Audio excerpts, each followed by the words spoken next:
Here's something that might sound strange at first. Most wealthy people don't actually save money the way you've been taught to. Growing up, we're told that the secret to wealth is being frugal, cutting coupons, and stacking cash in a savings account.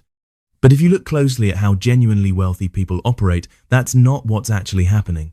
They're not hoarding piles of cash sitting idle. They're doing something completely different. And once you understand it, the way you think about money changes forever. Let's start with the myth. We picture a wealthy person as someone who never spends, who lives below their means, and who slowly builds a mountain of savings over decades. And sure, avoiding wasteful spending matters. But here's the part most people miss. Sitting on a pile of cash is actually one of the worst long-term financial moves you can make, because cash quietly loses value every single year to inflation. That $10,000 sitting in a low-interest savings account isn't just safe, it's slowly shrinking in real purchasing power, even while the number on the screen stays the same or grows a tiny bit. So what do wealthy people actually do instead? They convert cash into assets as fast as reasonably possible. An asset is anything that has the potential to generate income or increase in value over time. Things like stocks, index funds, rental real estate, or ownership stakes in a business. Instead of asking, how much can I save this month, they ask, what can this money buy that will pay me back, over and over, for years to come? That single mindset shift is the real dividing line between people who stay financially stuck and people who build lasting wealth. Think about it this way. A regular saver puts $500 into a bank account, and a year later, it's still just $500, plus maybe a few dollars of interest. Someone with a wealth-building mindset takes that same $500 and puts it into an index fund or a small income-producing asset. A year later, that money might be worth $550, and more importantly, it's now part of a snowball that keeps growing on its own, year after year, without requiring any extra effort from them.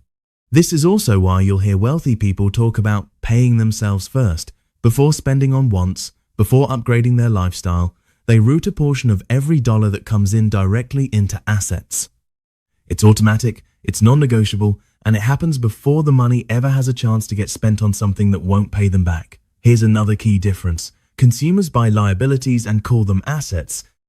A liability is something that costs you money to maintain, a car that depreciates, a maxed out credit card, subscriptions you barely use. Wealthy people are just as careful, if not more careful, about avoiding these traps, because every dollar going toward a depreciating liability is a dollar that isn't out there working for them in an appreciating asset. Now, this doesn't mean wealthy people are reckless or ignore safety altogether.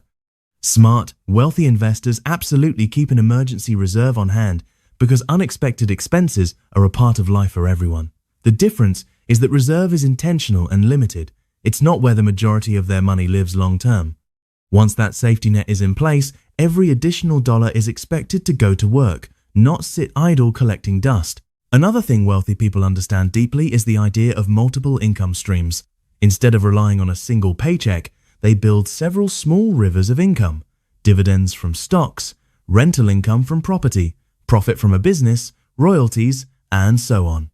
Individually, each stream might seem small, but together they create financial resilience that a single paycheck simply can't match.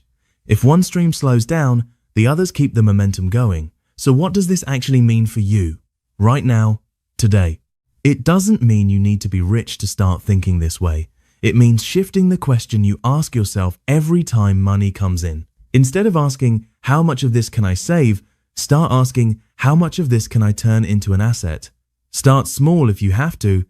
Even $50 a month redirected into an index fund is you thinking like a wealth builder instead of a saver. Keep a reasonable emergency fund, avoid unnecessary liabilities, and treat every extra dollar as a potential employee working on your behalf.